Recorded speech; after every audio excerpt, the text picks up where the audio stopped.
Чыңгыз хан эмне үчүн кыргыздарды базалоо үчүн Жөчү ханды жөнөткөн, өзүнүн баласын жөнөткөн. Анан Жөчү келгенде бизди кырган эмес. Ошол кезде ушундай тарыхчылар соло жарып атат да. Чыңгыз хан эми ошол кезде уже дүйнөнү дүңгүрөтүп, империянын баарын куруп алып туруп, мындай айтканда эми уже хан болуп, каган болуп, ээс болуп отурган да. Бирок именно тек гана жалгыз ошо кыргыздарга эмнегедир ушундай атайын бир экспедицияны жөнөткөн. Бирок бул военный экспедиция болгон эмес, согуш экспедициясы болгон эмес, сагыш болгон эмес, кыргын болгон эмес. Ушундай бир суроолор жарып атат да тарыхчылардачы. Анан биз дагы ошонун баарын тең биз тарыхчы эмеспиз, бирок идеология жактан, идеолог деп өзүбүздү эсептейбиз, идеология жактан биз казып көрдүк дагы. Көрсө Чыңгыз хан признание искал. Ал өзүн хан кылып жайлап койду, эме шайлап койду да. А кечириңиздер, сени кайсы башка хан признавать этти? Кайсы каган признавать этти сени? Анан ошол кездеги мындай айтканда сер державаларды, ак сөөктөрдү мындай айтканда бир элди издеген да.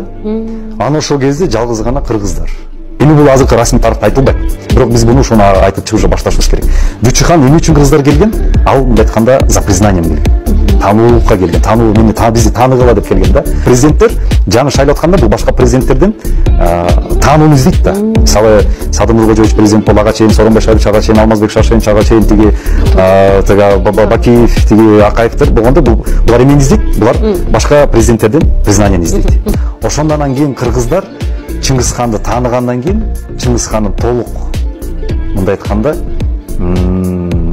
бийлиги сүрө баштаган да. Мисалы жалпак тил менен айтканда жана борзаконнер болот эмеспи? Уурулар. Алар чтобы өзүнүн авторитетин көрсөтүү үчүн башка уурулардан признание алышат. Хандарды да ошондой болушкан да. Ошол кезде эми биз ушул тарыхты, мисалы буга чейин башка тарыхчылардын жазуу менен окуп келгенбиз. Алар эмне жазышкан? Жөчү хан келгенде кыргыздар база алган, мынтип тигинткенде, бирок кечирип койгула. Жөчү хан биз менен согушкан эмес, андай аскер менен бизге келген эмес, ал делегация менен келген. Ошол кездеги аристократтар сиз эрекесиңер, биздин ханыбыз ушундай шайладык, Чыңгыз ханды. Таанып бербейсиңер деп келген да. Анан ошол кезде биздин ата бабаларыбыз тааныган, анан кийин Чыңгыз хан да империясына кирген. Бирок кандай кирген? Мындай айтканда бир тең укук менен кирген да, на равных дегенде да, орусча айтканда. Себеп дегенде экономикасы күчтүү. Ошол кездеги производство жанагы оружейный производство деп коет, курал жарактардын производствосу өндүрүшү өтө күчтүү болгон мамлекет биз болгонбуз да ошол кезде. Не дегенде ошо Чыңгыз ханда ошол кызыктар болгондо, себеп деген аскердин жабдуктарын көпчүлүгү ошол кыргыздардан алышкан да.